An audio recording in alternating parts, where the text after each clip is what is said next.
Hey, Reddit, Logan here. I'm 32 years old, and my own parents took me to court for borrowing money from a company that didn't even exist. But before I tell you how a decade-old lie and a single forgotten internet post blew their entire case apart in front of a judge, let me know where you're watching from in the comments below. I'd love to see how far this story reaches. It all started 6 months ago on a Wednesday.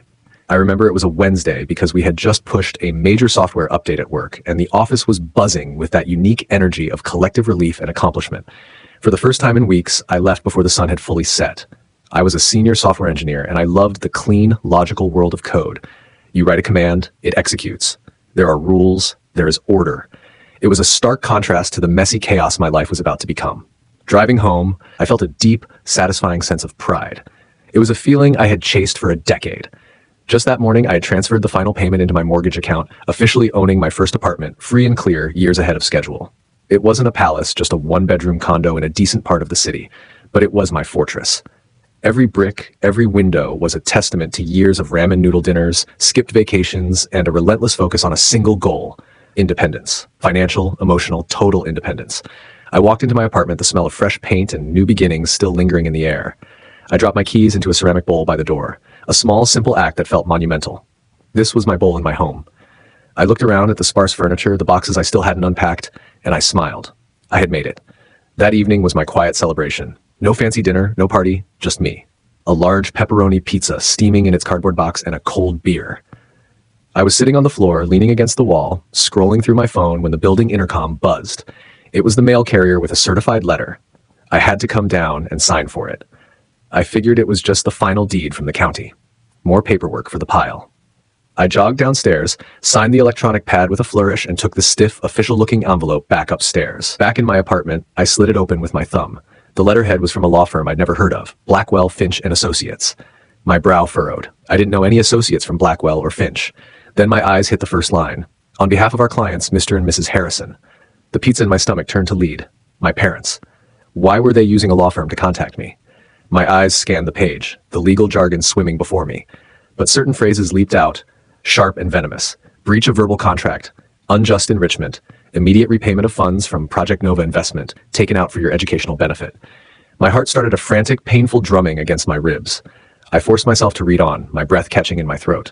The letter meticulously listed investment disbursements for every single semester I was in college. Fall 2013, spring 2014, on and on. Then at the bottom of the page was the total, a number so monstrous it seemed impossible. $210,000 plus accrued interest. I read the number again, convinced my eyes were deceiving me. Couldn't be right. It was a sum so large it could swallow my entire life savings, could swallow this apartment, could swallow me. But the final sentence was the one that truly stopped my heart. It wasn't a request.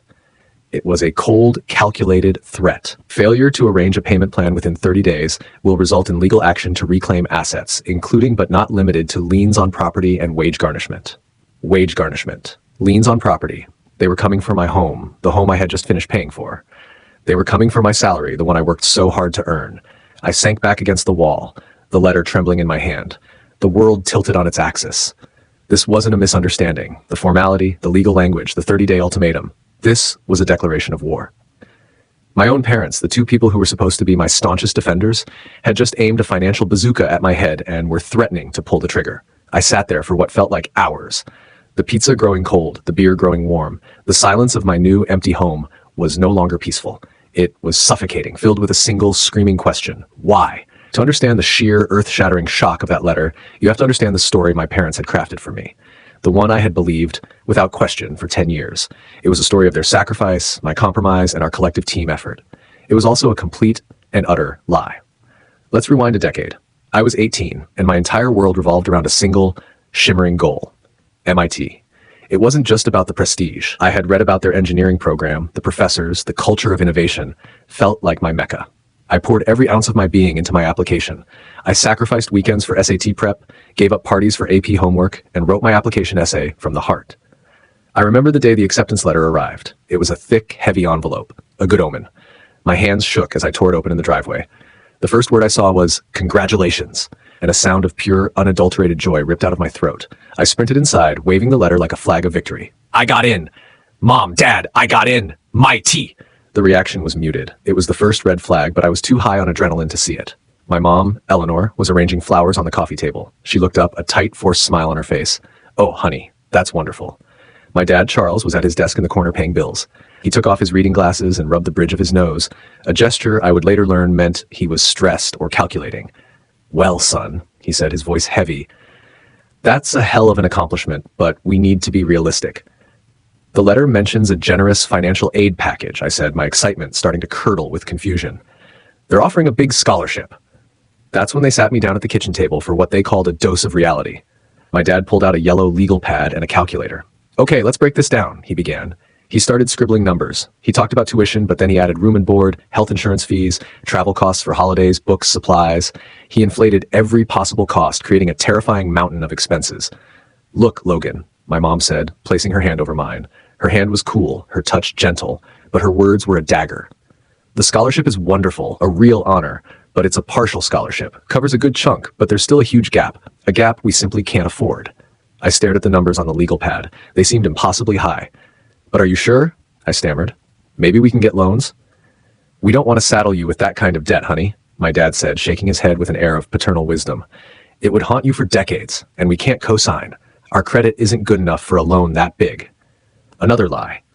"The state university here," he continued, tapping his pen on the table, "is an excellent engineering school. You can live at home. We can help you out, handle the paperwork, maybe take out a few small, manageable Project Nova investments in our name to make it easier. We'll be a team. We'll get you through it." I felt the dream die right there at the kitchen table. It was a quiet, painful death. I wasn't just disappointed. I was ashamed. I felt like I had failed. I had gotten into the best school, but I hadn't been good enough to earn the full ride. I had put my parents in this awkward, difficult position. I was a burden. "Okay," I whispered, my eyes on the table. "Okay, the state school is fine." I believed them. I was 18. They were my parents. Why on earth would they lie about something like that? The second act of their play began a few months later. My older brother Daniel was a good guy, but he wasn't an academic. He coasted through high school with B's and C's. One night, my parents called a family meeting, their faces beaming. "We have incredible news," my mom announced. "Daniel has been accepted to a prestigious private university on the East Coast." I was floored. "Wait, what?" I thought we couldn't afford expensive schools. My dad puffed out his chest. "Well, your mother and I have been doing some creative financial planning. We've decided to make a significant investment in Daniel's future. It's going to mean a lot of sacrifice for us. We'll have to put off retirement, maybe downsize the house later, but he deserves the best possible start." The hypocrisy was breathtaking. They could fund a full-frame private education for him.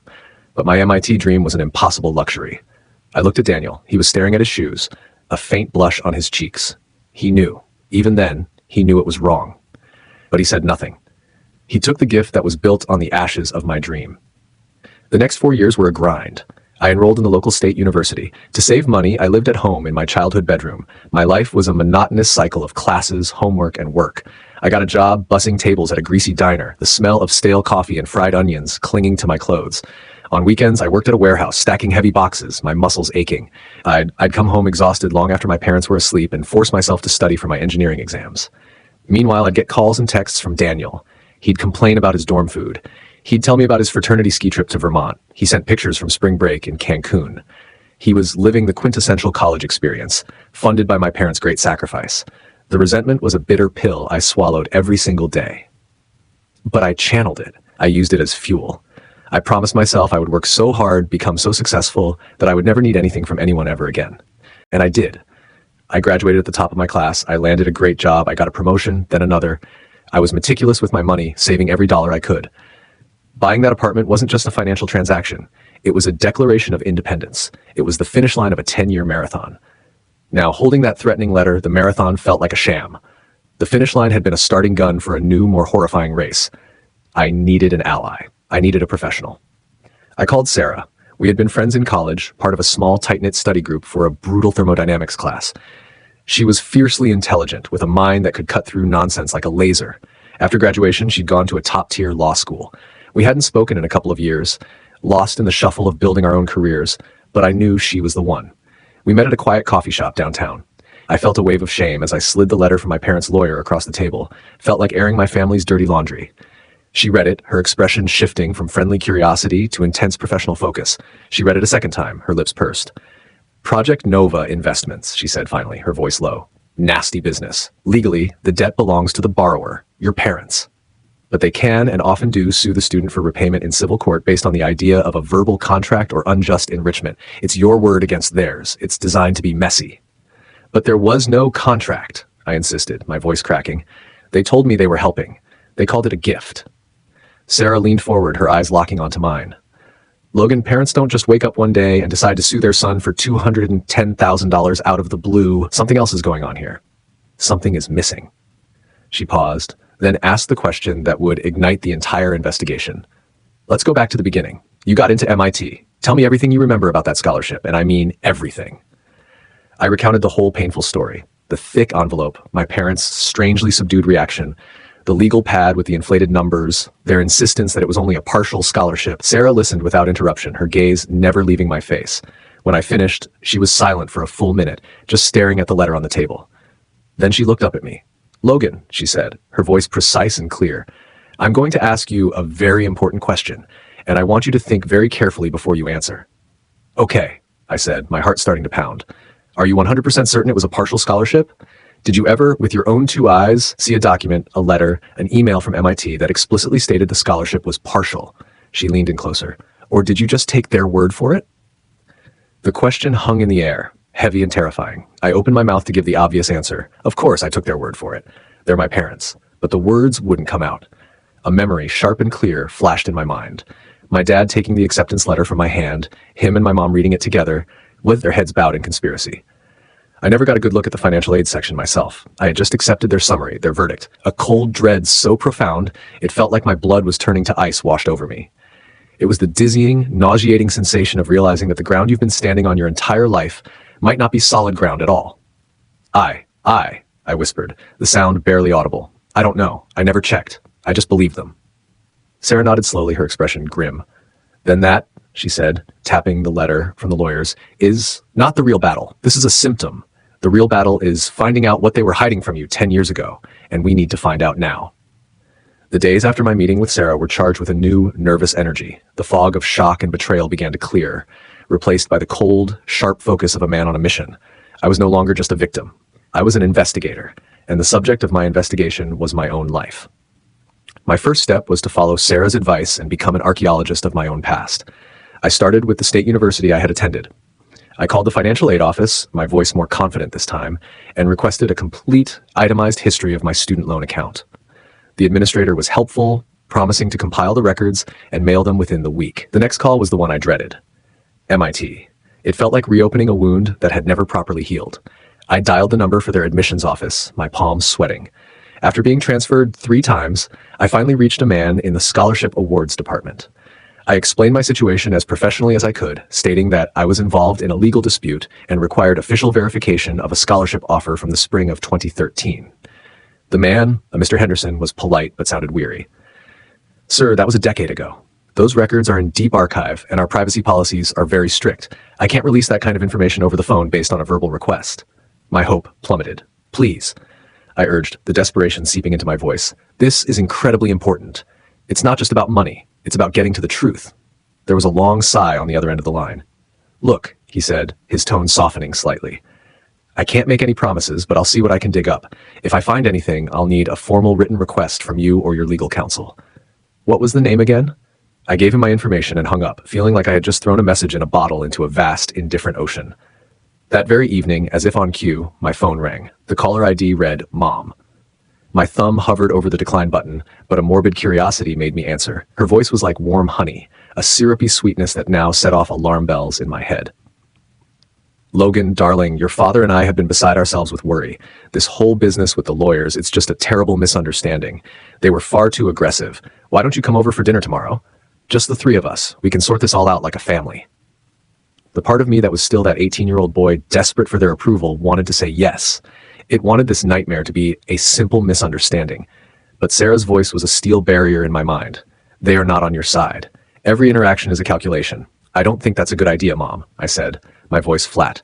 Don't be ridiculous, she chirped, her tone unwavering. We love you. We miss you. I'll make your favorite pot roast. Please, Logan, it would mean the world to your father. Against every instinct, I agreed. I told myself it was a reconnaissance mission. I would go, I would listen, and I would not give them an inch. I wanted to look them in the eyes and see if I could find the liars hiding behind the faces of my parents. The dinner was a surreal piece of theater. The house smelled of my childhood, roast beef and nostalgia. My dad was mostly silent, playing the role of the stoic, wounded patriarch. My mom was the star of the show. She didn't mention the lawsuit directly. Instead, she guided me on a curated tour of my own history, pulling out photo albums and pointing at pictures of a gap-toothed, smiling version of me. "Look how happy we were," she said, her eyes welling up with perfectly timed tears. "I just want to get back to this. We're not getting any younger, Logan. Your father's retirement account took a huge hit in the last recession. We're scared." Then came the pivot, smooth and practiced. She placed her hand on mine, felt cold. "We know how successful you are now, honey, and we are so incredibly proud. We just need a little help to see us through. A little support from the son we gave everything to. That's not too much to ask, is it?" It was a masterwork of emotional blackmail. They were trying to bury me in a landslide of guilt, hoping I would pay them just to make the feelings stop. I sat there moving the food around my plate, my stomach a tight, painful knot. I saw the trap. I saw the puppeteers pulling the strings. I mumbled an excuse about an early meeting and left as quickly as I could, their disappointed sighs following me out the door. The moment I was in my car, I called Sarah. "It was a full court press of guilt," I told her, my hands gripping the steering wheel. "They're trying to wear me down." "Good," she replied, her voice sharp. "That's a desperation move. It means their legal position is weaker than they're letting on. Hold the line, Logan. We're waiting for our ammunition to arrive." A few days later, the first piece of ammunition came. A thick envelope from the state university arrived. With trembling hands, I opened it. Inside was a complete itemized statement of my student loan account, and there it was, in stark black and white.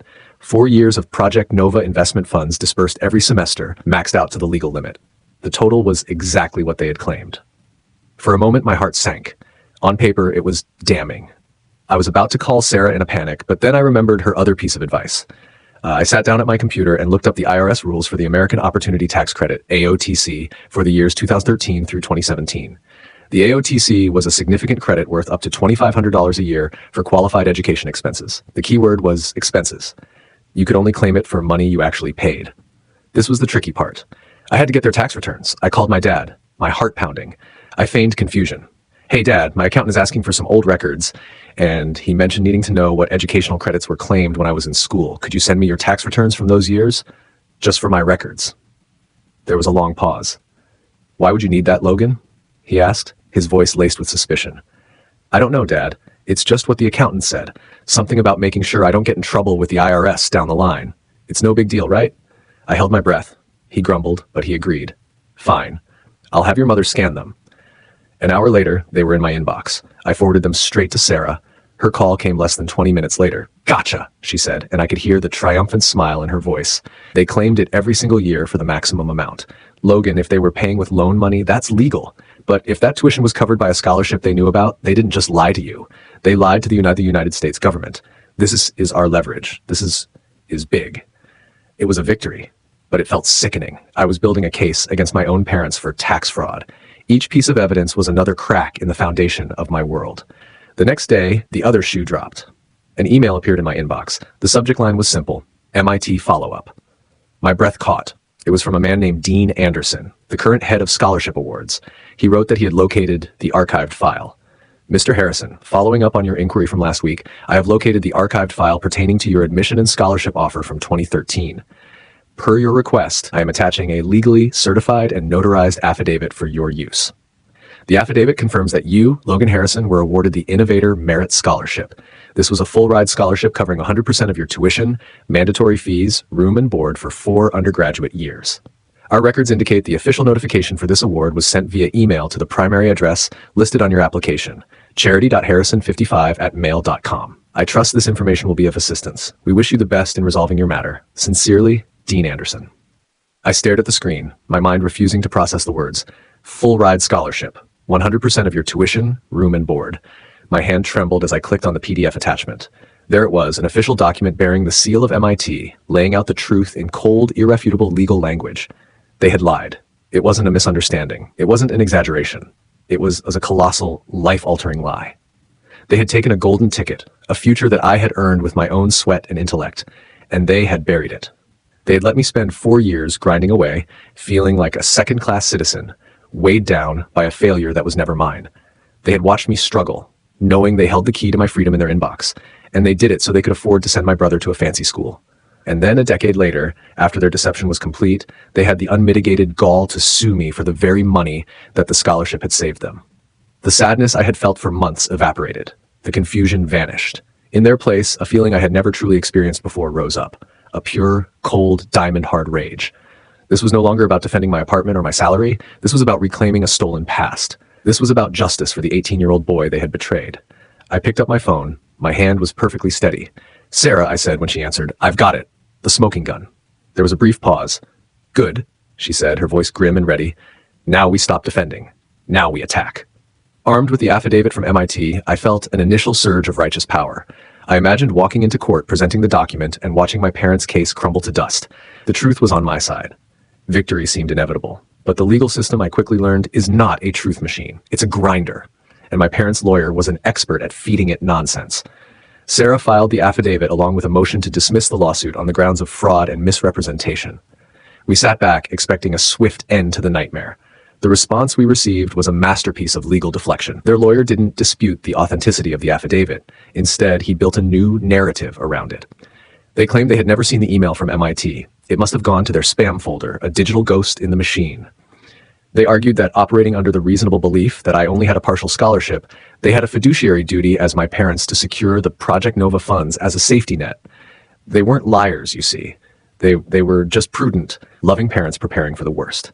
The stress and financial liability they took on by signing those agreements, they argued, still constituted a form of support that I was morally and legally obligated to repay. It was audacious. It was absurd. And it worked. The judge, a weary man who had likely seen every flavor of family drama, denied our motion to dismiss. He ruled that the question of my parents' knowledge and intent was a matter of fact that had to be decided by a trial. The news was a gut punch. The finish line I had imagined vanished, replaced by a long, dark, and expensive road. The confidence I'd felt was replaced by a creeping, insidious dread. The lawsuit wasn't just continuing, it was metastasizing. That's when my own personal storm began. The stress was a constant, low-grade fever. It was the first thing I thought of when I woke up and the last thing I thought of before I fell into a fitful sleep. My work, once my sanctuary of logic and order, became a struggle. I'd stare at lines of code, but my mind would be in a courtroom, imagining my mother on the stand. I started losing weight. My friends would tell me I looked tired, haunted. My apartment, my symbol of independence, started to feel like a cage. The legal bills from Sarah's firm were piling up on my coffee table, a monument to how much this was costing me. I was burning through my savings to defend myself against a lie. The irony was so bitter it felt like poison. One night, I hit my breaking point. It was after 2 a.m. I was sitting in the dark, staring at another bill. My stomach a tight knot of anxiety, and a thought, ugly and seductive, slithered into my mind. Just pay them. I could end it all.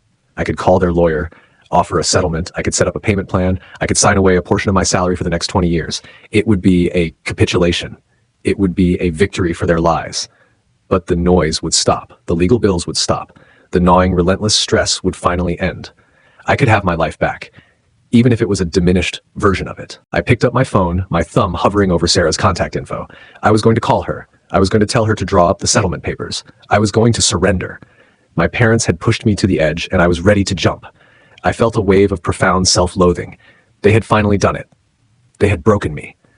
As I sat there shrouded in darkness and defeat, a random memory surfaced, a flicker of light in the abyss. It was a memory of my mother from years ago. She wasn't the loving mom from the photo albums. She was the mom who spent hours every night on the family computer, clacking away on the keyboard. She was obsessed with a particular online parenting forum, a place called Academic Assent Forum. She had a username, a silly, arrogant handle, and she would spend hours dispensing advice, sharing stories, and I now realized, bragging.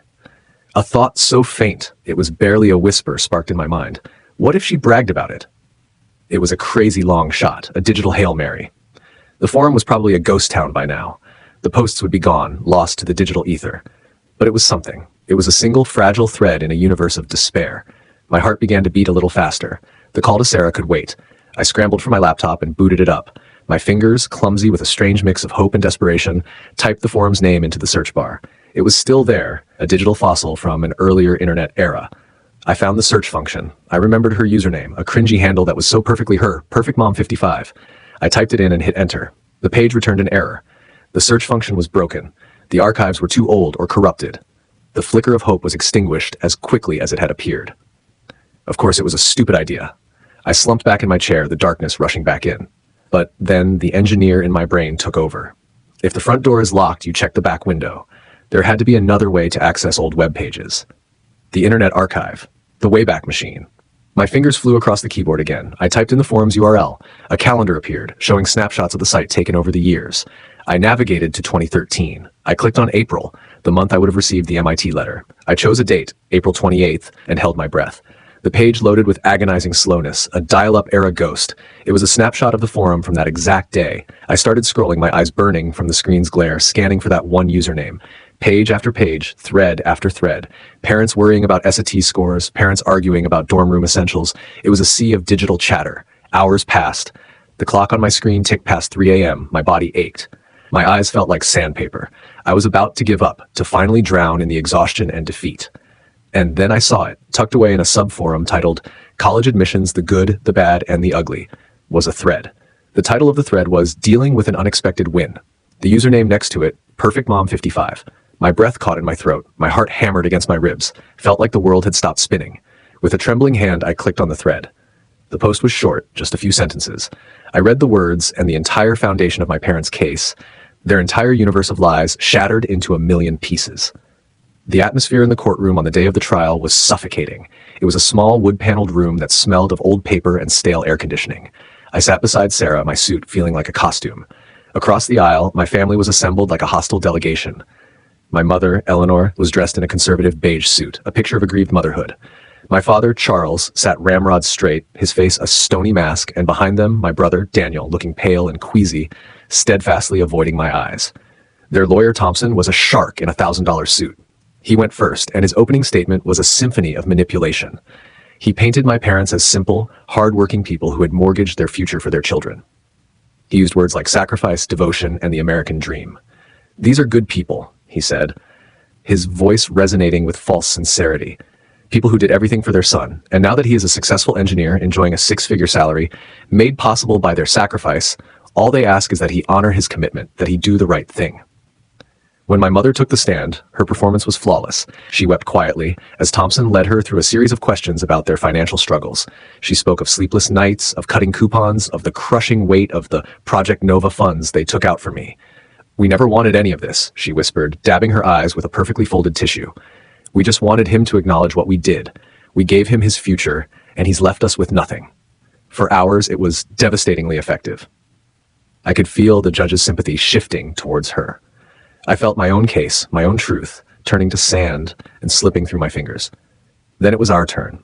Sarah's approach was a stark contrast. She was calm, precise, and surgical. She called me to the stand and had me recount my version of events, my dream of MIT, my parents' reality check at the kitchen table, and my 4 years of grinding through the state university while working 2 jobs. Thompson's cross-examination was designed to humiliate me. "Mr. Harrison," he began, his voice dripping with condescension, "are you seriously asking this court to believe that a man of your obvious intelligence, an engineer, no less, never once thought to independently verify the single most important financial offer of his young life? You just blindly accepted your parents' version of events?" "Yes," I said, my voice clear and steady, looking directly at the judge. "Because they were my parents, and I trusted them." "A very convenient form of trust," Thompson sneered before sitting down. After I stepped down, Sarah approached the bench. "Your Honor," she said, her voice commanding the room's attention. "The plaintiffs have built their entire case on a foundation of supposed misunderstanding and memory. They claim they never saw an email, that they acted in good faith.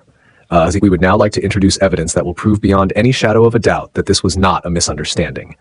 It was a deliberate, calculated, and documented deception." A large monitor facing the judge and the witness stand flickered to life. "Your Honor," Sarah said, "I am presenting a certified, time-stamped snapshot from the Internet Archive taken on April 28, 2013. The page is from a public internet forum known as Academic Assent Forum." I saw my mother's hand fly to her pearls. The color drained from her face. My father shot her a look of pure, unadulterated fury. "The post in question is from a user with the handle PerfectMom55, Sarah continued, her voice like steel. "Mrs. Harrison, can you please confirm for the court that this was your username on that forum?" My mother stared at her. Mute. Her lawyer leaped to his feet. "Objection! Relevance! This is a fishing expedition!" "It is the most relevant piece of evidence in this entire case, Your Honor," Sarah shot back. "It goes directly to the plaintiff's knowledge and intent." "Overruled," the judge said, his eyes now narrowed and fixed on my mother. "Mrs. Harrison, answer the question." My mother swallowed, her throat working. I may have used that name on a few websites," she stammered. Thank you, Sarah said, a grim smile touching her lips. Would the court clerk please read the highlighted post from user PerfectMom55 aloud? A profound silence fell over the courtroom. The clerk adjusted her glasses and began to read, her voice clear and devoid of emotion. Unbelievable. My oldest has to struggle with loans to get into a good school, but my youngest just got a full free ride to MIT, California. He doesn't even know yet. Sometimes a parent has to make the tough calls for the good of the whole family. A collective gasp rippled through the gallery. Thompson stood frozen, his mouth slightly agape. My father looked at my mother with an expression of such utter betrayal it was almost frightening. He had been part of the lie, but it was clear he had no idea she had been stupid enough to document it. But Sarah wasn't finished. She let the weight of the words settle in the room before delivering the killing blow. So, Mrs. Harrison, she said, her voice quiet but carrying to every corner of the room. It seems you did know. You knew it was a full free ride, and you made a tough call. A call to hide that life-changing opportunity from your own son. Let him believe he'd failed, and then a decade later, sue him for money you never had to spend. Is that correct? My mother just stared, her face a crumbling ruin. The judge had heard enough. He looked down from his bench, his face a mask of cold disgust. Mrs. Harrison, he said, his voice dangerously low, is there anything you'd like to say in response to this revelation? Before she could answer, the final pathetic piece of their conspiracy fell apart. My brother Daniel, who had been shrinking in his seat, suddenly shot to his feet. His face was blotchy, his eyes wild with panic. He wasn't looking at me. He was looking at our parents. I told you this was a crazy idea, he yelled, his voice cracking with a decade of pent-up guilt and cowardice. I told you it would blow up in our faces. I never asked for any of it. It wasn't an apology. It was a confession, an admission that he had known that he had been a silent partner in their crime for his own benefit. The trial was over. The truth hadn't just been revealed. It had been detonated, and the collateral damage was my entire family. The judge's gavel came down with a sharp, final crack that echoed the shattering of my family. His ruling was not just a legal decision. It was a condemnation. He didn't merely dismiss my parents' lawsuit. He publicly dismantled it, piece by fraudulent piece. This court has witnessed a shocking and malicious campaign of financial and emotional fraud perpetrated by parents against their own child, he said, his voice cold with a fury that was far more intimidating than shouting. He looked down from his bench, his gaze sweeping over my parents, who seemed to shrink in their chairs. The claim is dismissed with prejudice, he declared, meaning they could never again try to bring this case. This court will not be used as a weapon for family extortion. He paused, letting the weight of his words sink in. Then he delivered the blow that would change everything. Furthermore, he continued, his tone becoming even more grave, based on the clear evidence of misrepresentation, the defendant's testimony, and the plaintiff's own documented admissions of deception, I am referring this entire matter to the Internal Revenue Service for an investigation into tax fraud, and to the District Attorney's Office for a review of potential criminal charges, including conspiracy and perjury. My mother made a small choking sound. My father, who had maintained a stoic facade throughout, finally broke. He slumped in his chair, his face ashen, looking like a man who had just watched his entire world burn to the ground. They hadn't just lost a lawsuit. They had invited the full, crushing weight of the federal and state government into their lives. Their greed had become a self-destruct sequence. As the judge adjourned the court, a strange numbness washed over me. I had won. The truth had prevailed. But there was no elation, no triumphant fist pump, just a vast, hollow quiet where my family used to be. Sarah placed a comforting hand on my shoulder. You did it, Logan, she said softly. You faced them down, and you won. I could only nod. The words stuck in my throat. We gathered our papers and walked out into the long, sterile courthouse hallway. And there they were, waiting, a broken, hostile tableau. My father was the first to speak, his voice a ragged whisper. You've ruined us, he hissed, his eyes burning with a hateful fire. Are you happy now? You've dragged your own family through the mud and destroyed everything. My mother stood beside him, her face twisted into a mask of pure venom. The soft, maternal facade was gone, replaced by the ugly reality beneath. We gave you life, she spat. We sacrificed everything for you, and you repay us with this betrayal. You are no son of mine. For 28 years, those words would have been a kill shot. They would have sent me into a spiral of guilt, desperately trying to fix what I had broken, begging for their forgiveness. But in that moment, something inside me was different. The part of me that craved their approval, that feared their disappointment, had died in that courtroom. It had been replaced by a quiet, unyielding certainty. I looked at my father, the weak man who enabled a monster.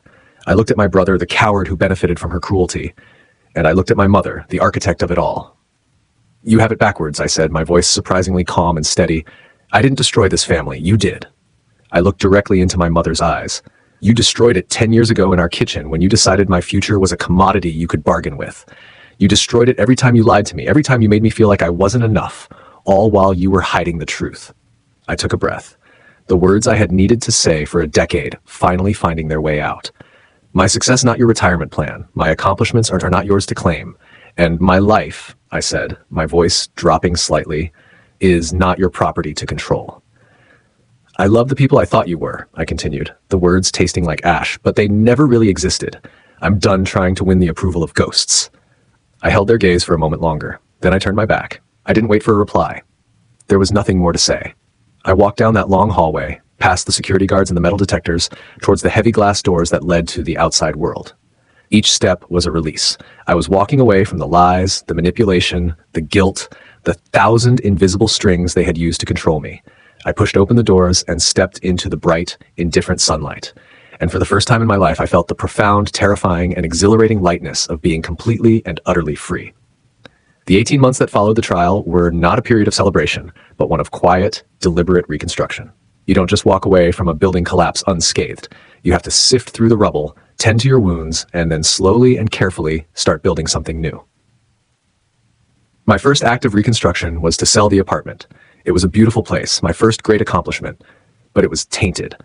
The walls held too many memories of sleepless nights, of pacing the floor with a phone pressed to my ear, of staring at stacks of legal documents that represented my family's betrayal. It wasn't a home anymore. It was the scene of the crime. I accepted a promotion at work that came with a relocation package, a new city a few states away where no one knew my name or my story. It was the ultimate fresh start. I bought a smaller condo, one that didn't scream, "I've made it," but instead whispered, "I'm safe." It became my sanctuary. Life settled into a new, peaceful rhythm. My work was engaging. My colleagues respected me for my skills, not my lineage. I explored my new city, found a favorite coffee shop, a good hiking trail. I was building a life, not just a career. One of the most surprising things that came out of the ordeal was an invitation to speak at a small local TEDx event. A journalist who covered local tech stories had written an article about my case, not focusing on the family drama, but on the novel way I had used the Internet Archive as a digital forensics tool to win my case. An organizer for the event read the article and reached out. The theme of their event was redefining value. They wanted me to speak. I was terrified, but Sarah convinced me otherwise. "Your story isn't just about you, Logan," she had said. "It's for everyone who has ever been made to feel small, for everyone who has ever had their worth questioned by the people who were supposed to build them up." So I agreed. I stood on that small stage under the bright lights, my heart pounding, and I told my story. I didn't focus on the anger or the legal maneuvering. I talked about the invisible price tags that families sometimes place on their children. I talked about the courage it takes to write your own story. When I finished, the room erupted in applause. Afterwards, person after person came up to me, not to offer pity, but to share their own stories. I realized my pain, once a source of shame, had become a bridge to connect with others. I kept in touch with Sarah, of course. She had become more than my lawyer. She was the truest friend I had. She gave me the occasional grim update. The IRS investigation had been, in her words, a financial colonoscopy. My parents were forced to pay back 10 years of fraudulent tax credits, plus steep penalties and interest. It wiped out what little savings they had. They had to sell the family home I grew up in and move into a small rental apartment. Their social circle, built on a facade of middle-class respectability, evaporated once the story of the trial became local gossip. Daniel, my golden boy brother, faced his own reckoning. His prestigious firm had a zero-tolerance ethics policy. Being named in a fraud and perjury investigation, even as just a witness who confessed his complicity on the stand, made him radioactive.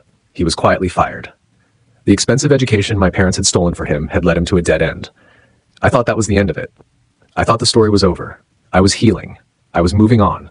I had even adopted a scruffy terrier mix from the local shelter, Buster, a fellow survivor who was learning to trust again. Life was quiet. And then a package arrived. It was a small, flat-rate box addressed to me in handwriting I recognized instantly. Daniel's. My first instinct was to throw it in the trash, unopened. What could he possibly have to say to me? But a deeper, more cautious part of me, the part that had learned never to underestimate my family's capacity for drama, took over. I brought it inside and placed it on my kitchen counter, staring at it as if it were a bomb. After an hour, I carefully cut it open. Inside, there was no sentimental garbage, no old photos. There was just a letter and a thick stack of documents held together by a binder clip. I read the letter first. It was not an apology. It was a confession born of pure, pathetic self-preservation. "Logan," Daniel wrote, "I know you hate me. I probably deserve it. My life is ruined because of what happened. I can't get a job. Dad and Mom won't even talk to me anymore. They blame me for yelling in court. I've been doing a lot of thinking. I need to clear my conscience, but I also need to protect myself. The DA is still looking at this whole mess, and I don't want to be charged as a co-conspirator. Enclosed are the documents you need to see, the ones that show the whole truth. It was worse than you thought. My blood ran cold. Worse? How could it possibly be worse? I picked up the stack of documents. They were brokerage account statements. The account was in Daniel's name, opened in the summer of 2013, just a few months after I was supposed to have started at MIT. And then I saw it, the first deposit. It was for $250,000. I stared at the number, my mind struggling to connect the dots. Where did they get that kind of money? I looked at the date, and then I understood. MIT's estimated cost of attendance for a year, including tuition, room, board, and fees, was around $62,500 back then. Multiplied by 4 years, it was exactly $250,000. My parents hadn't just saved the money from my scholarship. That was the story I had pieced together, the one I thought was the truth. But the reality was infinitely more sinister. They had gone to a financial advisor, presented my full-ride scholarship award as if it were a grant they had received, and taken out a portfolio loan against the total value of my 4-year education. They had monetized my future. They had turned my accomplishment into liquid cash. The statements laid out the whole sickening story. They had deposited that $250,000 into a brokerage account in Daniel's name, making him the legal owner and a direct accomplice. They used that money as a slush fund. I saw the withdrawals: tuition payments for Daniel's private university, a down payment on a new car for my dad, a vacation to Hawaii. But the worst part, the part that made me feel physically ill, was their investment strategy. They hadn't been conservative. They had plowed the money into high-risk speculative tech stocks, hoping to get rich off the back of my stolen future. For a few years, it worked. The account grew, but then I saw the catastrophic losses from a few years ago when the market turned. They had made a few terrible bets and had been wiped out. Over 80% of the initial capital was gone. And suddenly everything clicked into place. The lawsuit wasn't just an act of spiteful revenge. It was a desperate, insane attempt to recoup their losses. They weren't suing me for the money they had spent on me. They were suing me for the seed money they had stolen in my name and then gambled away. They believed, in their twisted minds, that the initial $250,000 was rightfully theirs, and I was the insurance policy to get it back. I dropped the papers on the counter. The room felt like it was spinning. All this time, I thought I had uncovered the truth, but I had only scratched the surface. This wasn't a story of deception and family favoritism. This was a story of calculated, premeditated fraud on a level I could never have imagined. They hadn't just hidden my dream from me. They had sold it to the highest bidder and then lost the profits at the casino. Daniel's letter wasn't an act of conscience. It was him throwing our parents under the bus to save himself, providing me with the ammunition to ensure he wouldn't be the one taking the fall. I walked over to the sliding glass door and looked out at the city lights. I didn't feel anger anymore. That emotion was too small, too simple for this. What I felt was a profound, chilling clarity, a final, absolute understanding of who these people were. They weren't just flawed, selfish parents. They were criminals who had viewed their own son as nothing more than a financial instrument, a bearer bond to be cashed in. And in that moment, any lingering trace of doubt, any microscopic what-if about whether I had done the right thing, was obliterated forever. I was not the one who had destroyed my family. There was no family to destroy. There was only a criminal enterprise with a shared last name. And I had finally, blessedly escaped. Peace, I've learned, isn't a destination you arrive at. It's a quiet space you build for yourself, one day at a time, especially after you realize the war you thought you won was just one battle in a much longer, uglier campaign. For me, that peace is the stillness of the early morning, sitting on my small balcony with a warm cup of coffee, watching the city slowly come to life. It's the happy, rhythmic clicking of Buster's nails on the hardwood floor as he trots over to nudge my hand with his favorite squeaky toy. It's the simple, uncomplicated joy of a life that is truly and finally my own. Do I still think about them? Yes, but differently now. After receiving Daniel's package, the story in my head shifted from a tragedy to a case study. The anger I felt after the trial, that white-hot rage, has cooled into something else. It's the cold, hard certainty of an investigator who has finally closed a long, difficult case. I don't grieve for the family I should have had anymore. I see them for what they are. People whose moral compass was so broken that they saw their son's triumph not as a thing to celebrate, but as an asset to be liquidated. That final revelation from Daniel was a strange, painful gift. It cauterized the wound completely. There are no more questions, no more lingering doubts. I understand the motive behind the lawsuit wasn't just spite. It was a desperate attempt by failed gamblers to force the casino to refund their losses. I was their last desperate bet. I've had to redefine what forgiveness means in the face of such a profound betrayal. It's not about absolving them. What they did wasn't just a lie. It was a crime. It's not about reopening the door to my life. That door is not just locked. It has been dismantled, and the doorway has been bricked over. For me, forgiveness has been the act of fully accepting the truth, no matter how ugly, and then consciously deciding that their story will no longer be my story. It's about letting go of the hope that they will ever feel remorse. Because people like that don't feel remorse for the act, only for getting caught. Forgiveness is taking the power back. Their greed, their desperation, their chaos. It can't touch me here. I am no longer a character in their dark, twisted drama. I am the author of my own, and I am choosing to write a story of peace. The other day, I was unpacking the last box from my move. At the very bottom, I found my copy of the notarized affidavit from MIT, that single piece of paper that had been my sword and my shield. The document I thought was the ultimate truth. For a fleeting moment, I thought about framing it, a trophy for my greatest battle. But then I thought about the brokerage statements Daniel had sent me. That was the real truth, the final ugly chapter. And I realized I didn't want a trophy from that war on my wall. I didn't want any reminders of that darkness. I looked up at the main wall in my living room. Hanging there is a large framed photograph I took last month. It's a picture of me and Buster at the top of a hiking trail overlooking a vast green valley. We're both a little muddy. The sun is bright, and I'm laughing. It's not the polite, reserved smile from my old family photos. It's a wide-open, uninhibited laugh of pure, unadulterated freedom.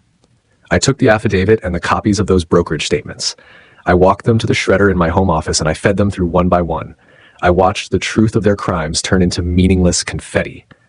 The scholarship affidavit was the story of a battle I was forced to fight. The financial statements were the story of a crime I was lucky to uncover.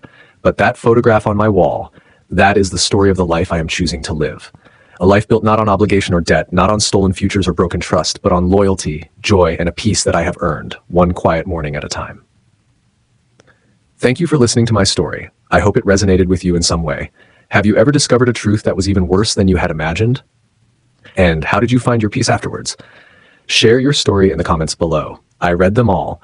And don't forget to like and subscribe so you don't miss what comes next.